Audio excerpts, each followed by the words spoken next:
Hello student, आपण काल पाहिलं होतं की मॅथमॅटिकल लॉजिक यामध्ये statement, what is my statement, its truth value. तर समोरचा जो टॉपिक आहे तो आहे simple statement, compound statement and logical connective. आता सिंपल स्टेटमेंट म्हणजे साधं वाक्य, बरोबर आहे. तर साधं स्टेटमेंट म्हणजे सिंपल स्टेटमेंट म्हणजे बिलकुल सिंपल. तर बिलकुल सिंपल म्हणजे काल आपण एक्झाम्पल पाहिलं तर Delhi is a capital of India. हे एकदम सिंपल स्टेटमेंट आहे. This statement is simple statement. आता कंपाऊंड स्टेटमेंट आहे. कंपाऊंड स्टेटमेंट म्हणजे काय होते की कंपाऊंड स्टेटमेंट मध्ये असे जे सिंपल स्टेटमेंट आहे, टू ऑर मोर, दोन किंवा दोन पेक्षा जास्त जर स्टेटमेंट घेतले आणि ते जॉईन केले एखाद्या वर्डनं किंवा फ्रेजेसनं, इज कॉल्ड कंपाऊंड स्टेटमेंट. आता सपोज फॉर एक्झाम्पल घेऊ आपण की राम इज टॉल. एक दुसरं राम इज थिन. झालं. मग Ram is tall and Ram is thin हे दोन सिंपल स्टेटमेंट आहे. याला मला कंपाऊंड स्टेटमेंट बनवायचं आहे. म्हणजेच मी काय करेन की Ram is tall and Ram is thin असंही लिहिता येते, किंवा Ram is tall and thin. This statement is called compound statement. लक्षात, कंपाऊंड स्टेटमेंट म्हणजे two or more simple statement join by किंवा कनेक्टेड बाय.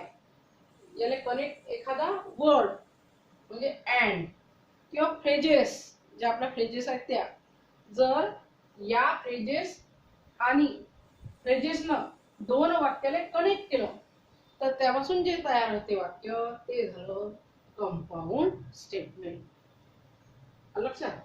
आता सिंपल स्टेटमेंटची डेफिनेशन काय होईल याच्यावरूनच समजा सिंपल स्टेटमेंट म्हणजेच काय होईल. सिंपल स्टेटमेंट, अ स्टेटमेंट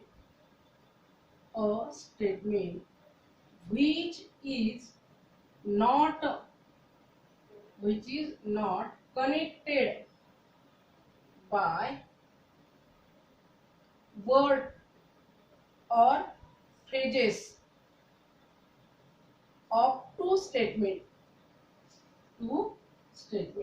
दोन स्टेटमेंट हे वर्ड किंवा which is not, किंवा आपण असं करू याच्यापेक्षा एकदम easy, the statement which is not a combination of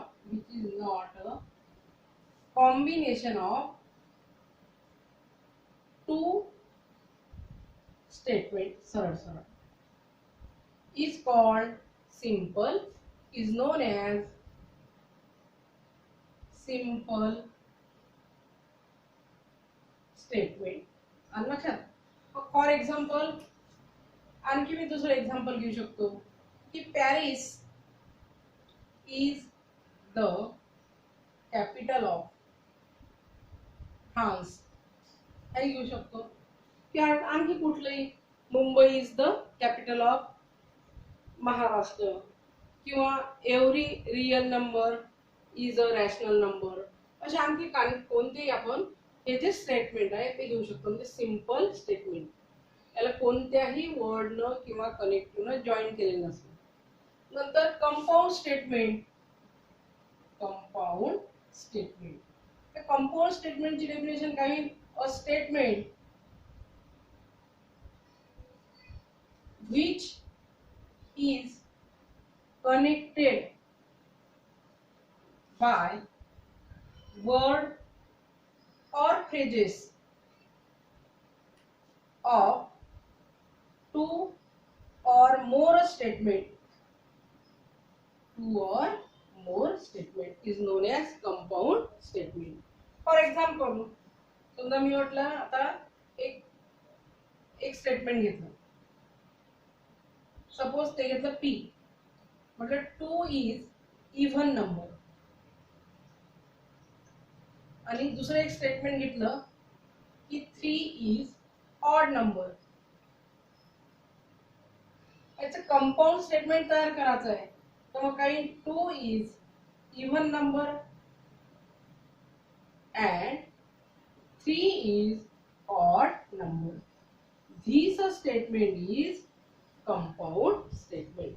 आलं लक्षात? म्हणजे दोन किंवा दोन पेक्षा जास्त स्टेटमेंट एखाद्या वर्ड न किंवा फ्रेजेस न जॉईन केलं तर त्याला म्हणतो आपण कंपाऊंड स्टेटमेंट. आता थर्ड पॉइंट आहे आता लॉजिकल कनेक्टिव्ह. आलं नाही लक्षात सगळ्याच्या? काही अडचण नाही ना?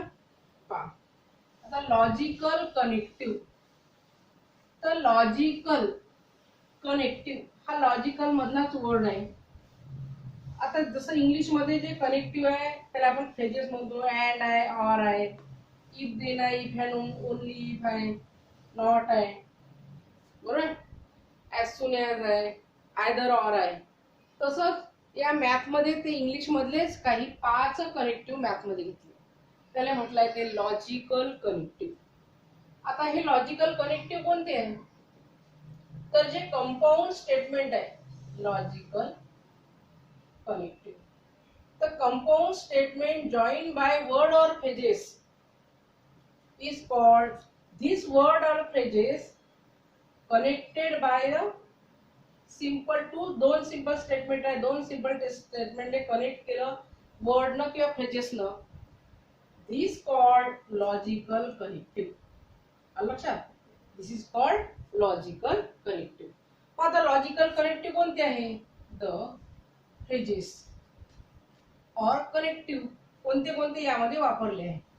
तर पहिला वापरलाय अँड, नंतर घेतलाय ऑर, नंतर आहे इफ देन. पहिला आहे अँड, नंतर घेतलाय ऑर, इफ देन, नंतर if and only if. If and only if यालाच म्हणतात शॉर्टकट मध्ये डबल इफ. आलं लक्षात? अँड आहे, ऑर आहे, इफ देन आहे, इफ अँड ओनली इफ, नंतर आहे नॉट, नंतर कोणता आहे नॉट. हे इंग्लिश मधले फ्रेजेस झाले. पण याला काय केलं त्यानं की लॉजिकच्या भाषेत नाव दिलं. मग and, or, if then, if and only if आणि नॉट हे 5 इंग्लिशचे फ्रेजेस यामध्ये यूज केले आहेत. तर आता आपण पाहू की कोणते कोणते 5 कनेक्टिव्ह आहे, त्याचे सिम्बॉल कोणते आहे आणि त्यातले कंपाऊंड जे नेम आहे स्टेटमेंटचे ते कोणते दिले आहे. आता इथे मी पहिल्यांदा लिहितो कनेक्टिव्ह कोणते कोणते. तर इथे त्याचा सिम्बॉल आणि इथं नेम ऑफ कंपाऊंड स्टेटमेंट. त्या कंपाऊंड स्टेटमेंटने लॉजिकच्या भाषेत कोणते कोणते त्याला नाव दिले ते बोल. आता नंबर 1 आहे अँड. तर अँडला नेम ऑफ कंपाऊंड भाषेत म्हणतात कंजंक्शन. काय म्हणतात? कंजंक्शन. याचा सिम्बॉल आहे असा उलटा व्ही. सेकंड नंबर आहे ऑर. ऑरचा सिम्बॉल आहे असा, हा आहे ऑर. आणि याचं नाव आहे डिसजंक्शन. कंपाऊंड स्टेटमेंटचं नाव आहे डिसजंक्शन. थर्ड आहे इफ देन. तर इफ देन ला पहा एक लाईन आणि ॲरो असंही लिहितात किंवा या अशा 2 लाईन मध्ये लिहिले आहे. तर याला म्हटलं ते कंडिशन. कंडिशन किंवा दुसरं नाव आहे इम्प्लाइज किंवा इम्प्लिकेशन. इम्प्लिकेशन. 4 नंबरचा आहे if and only if. Means याला म्हणतात शॉर्ट मध्ये डबल इफ. तर पहा याला सुद्धा 2 सिम्बॉल आहे. याही टर्म लिहितात, याही सिम्बॉल न किंवा असं सुद्धा लिहितात.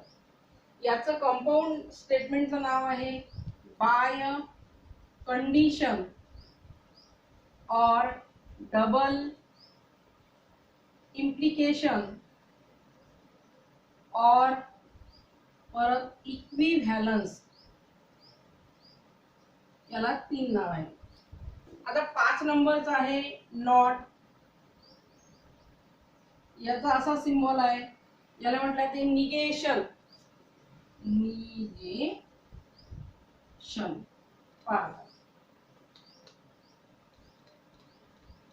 जे लॉजिकल कनेक्टिव्ह आहे ते लॉजिकल कनेक्टिव्ह 5 आहे. And, or, if then, if and only if, not. आता याला काय, याला प्रत्येकाला सिम्बॉल दिले. अँड चा सिम्बॉल हा आहे, ऑर चा हा आहे, इफ देन चा इकडे लक्ष ठेवायचं, इफ अँड ओनली इफ, नंतर नॉट. मग या प्रत्येकाला हे कंपाऊंड स्टेटमेंट मध्ये नाव आहे, याच्यावरून कंपाऊंड स्टेटमेंट तयार केले.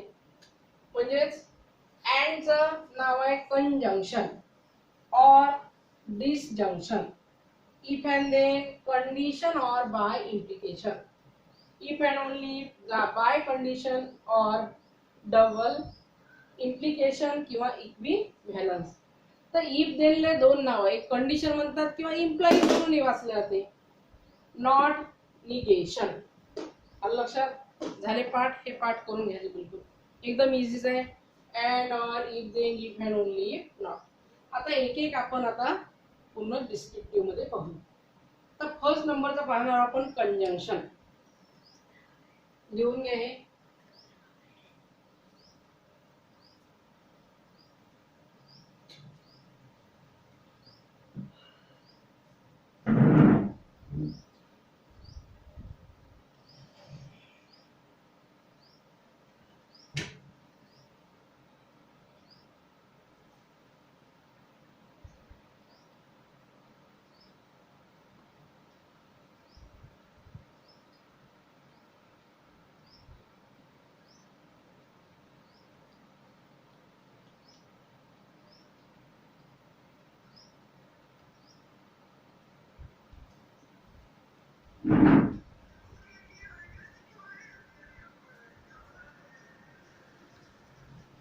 आता नंबर 1 पाहू आपण, कंजंक्शन.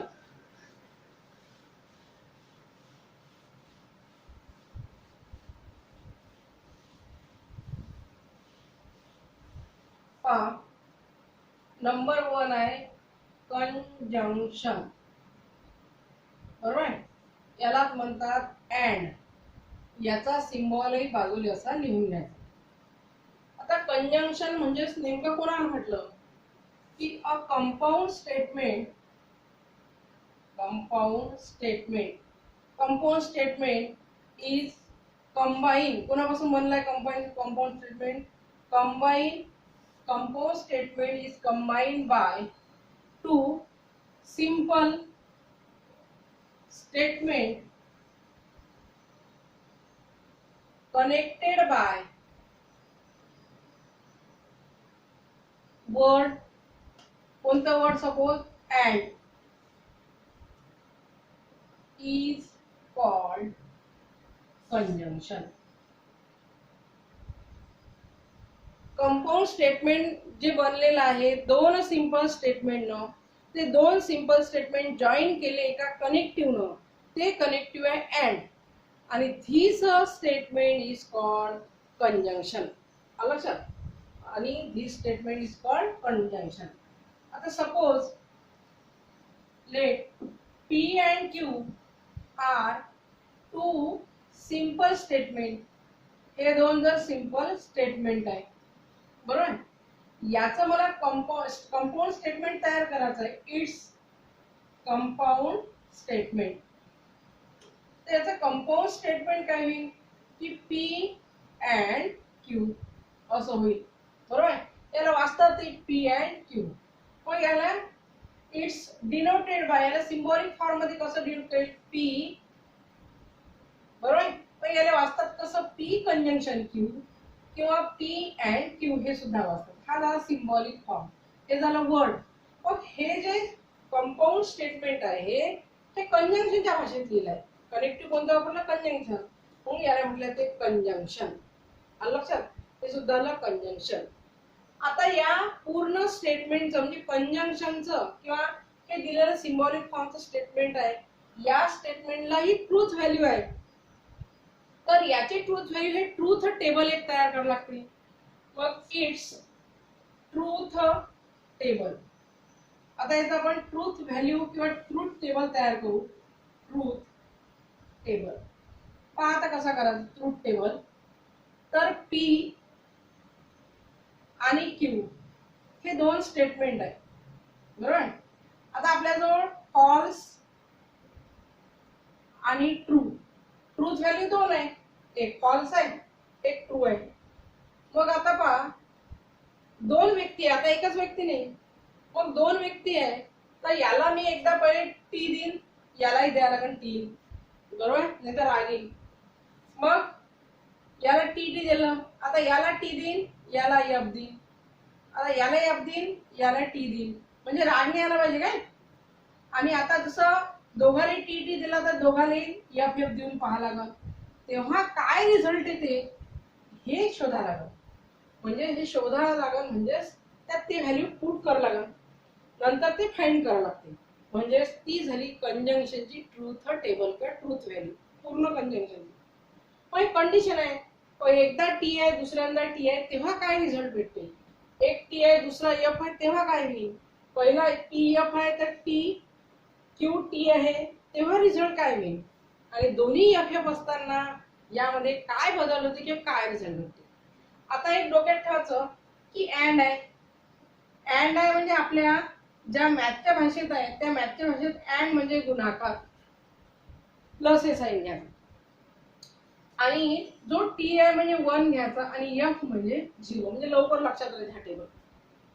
अँड म्हणजे गुणाकार हे साईन लक्षात ठेवायचं.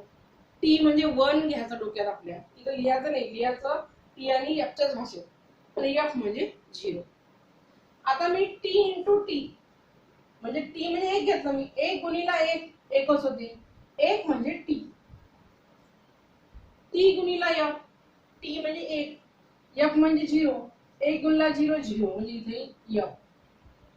नंतर 0 गुणिला 1 म्हणजे 0 म्हणजे एफ.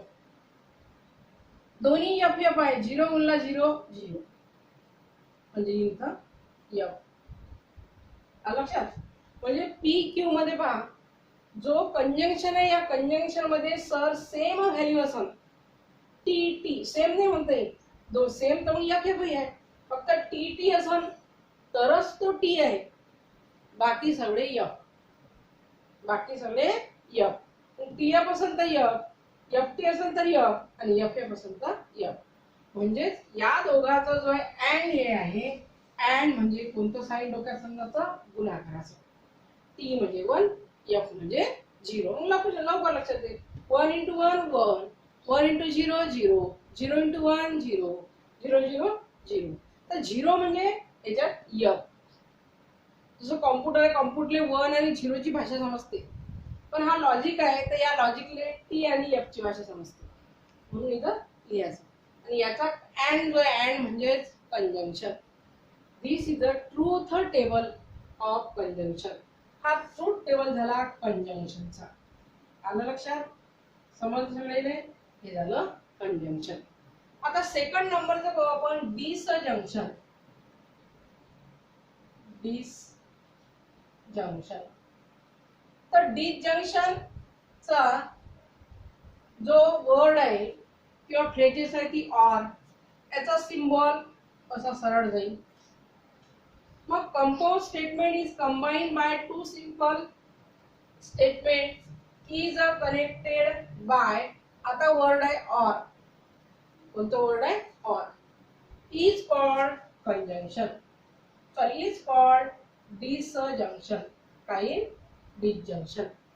मग P and Q are two simple statement, it's compound statement. आता ऑर हे शब्द येईल, आता कुठला शब्द येईल, ऑर.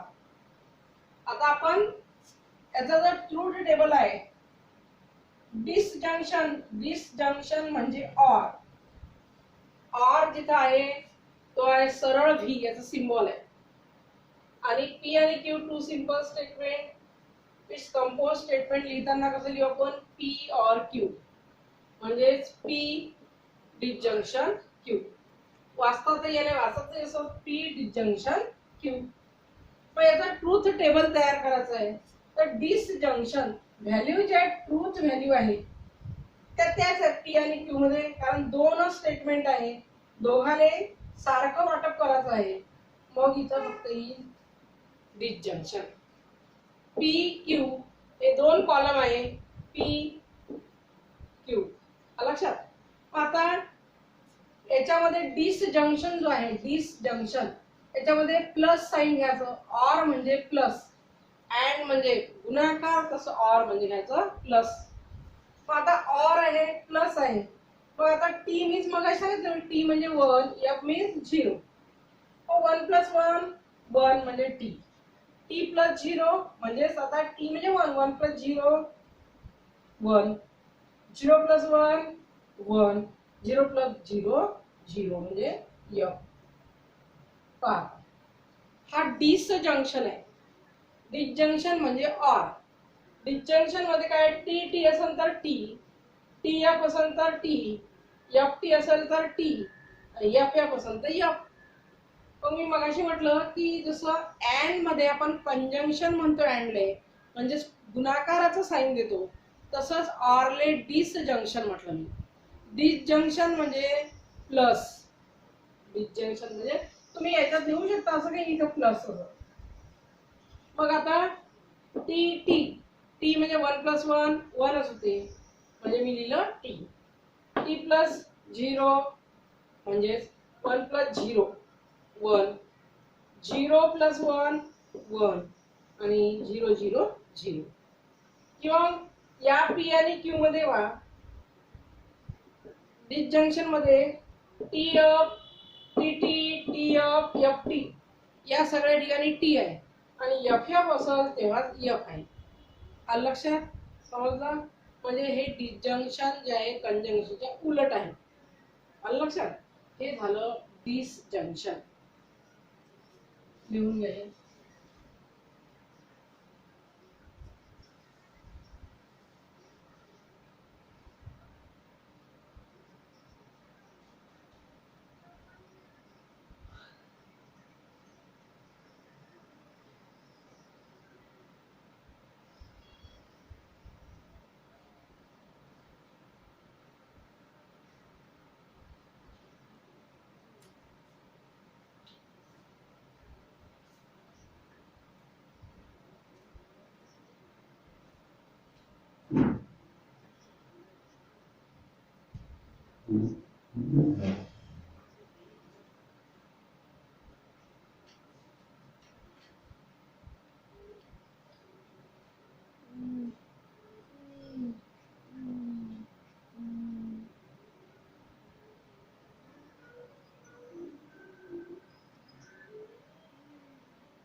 झालं काय?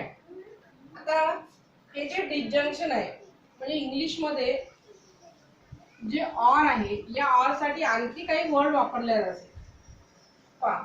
ऑर जो आहे ऑरचा अदर वर्ड मध्ये आणखी तोच मिनिंग होते, म्हणजे बट म्हणजे ऑर सारखं काम करते. नंतर दो काही ऑर सारखं काम करते. स्टील, मोर, एव्हर, नंतर एट. याच्या खाली लिहून घ्यायचं की अदर वर्ड जे आहे म्हणजे ऑर, जसं ऑर जे काम करते, ऑर म्हणजे किंवा म्हणतो, तसंच अदर वर्ड जे आहे ऑर न वापरता काही काही वेळेला बट वापरतो. दो, स्टील, मोर एव्हर किंवा एट याचाच अर्थ ऑर सारखा होते, म्हणजे अदर वर्ड्स ऑफ ऑर. ते लिहून घ्यायचं काय, बट, दो, स्टील आणि मोर एव्हर आणि एट. लक्षात? आता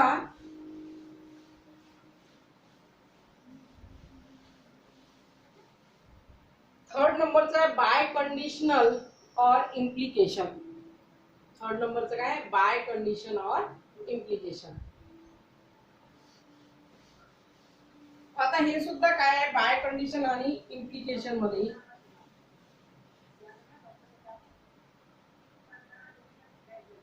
अ कंपाऊंड स्टेटमेंट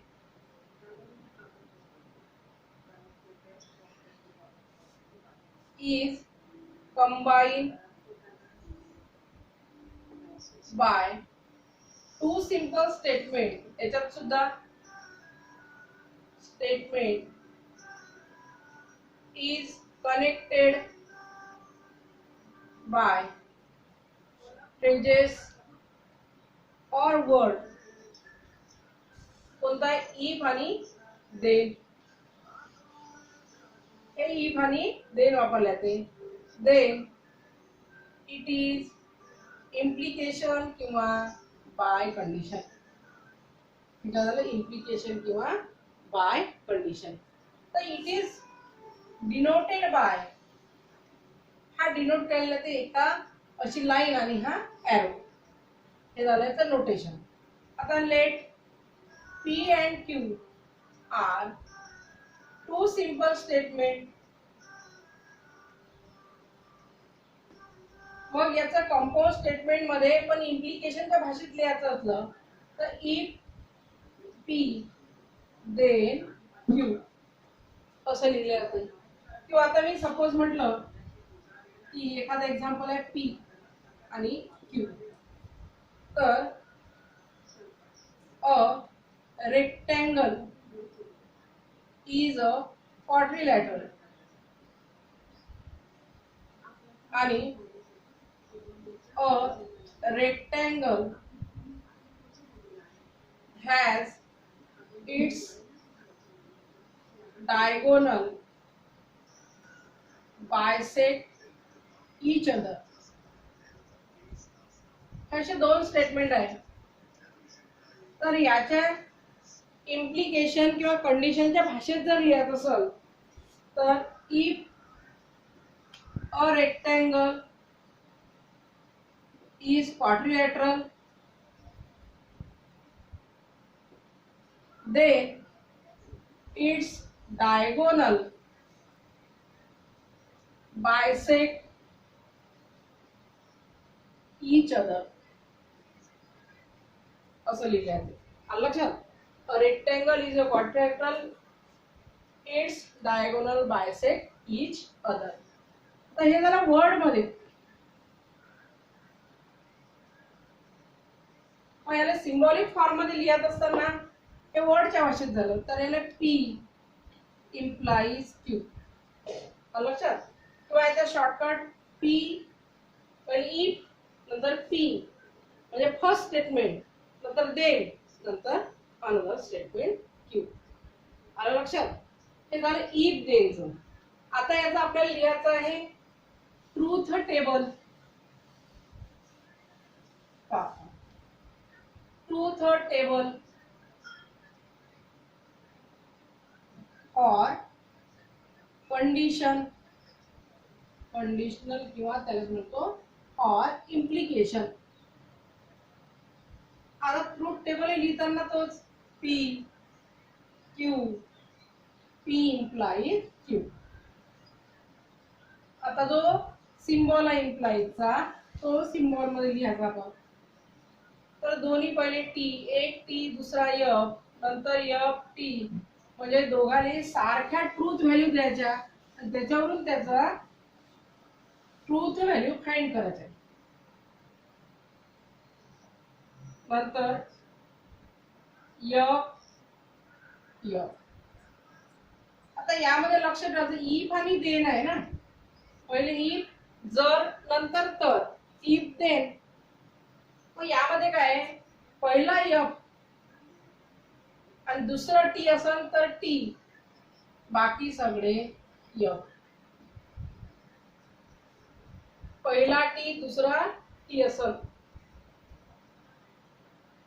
सॉरी पहिला T दुसरा T असेल तर F बाकी सगळे T T. लक्षात.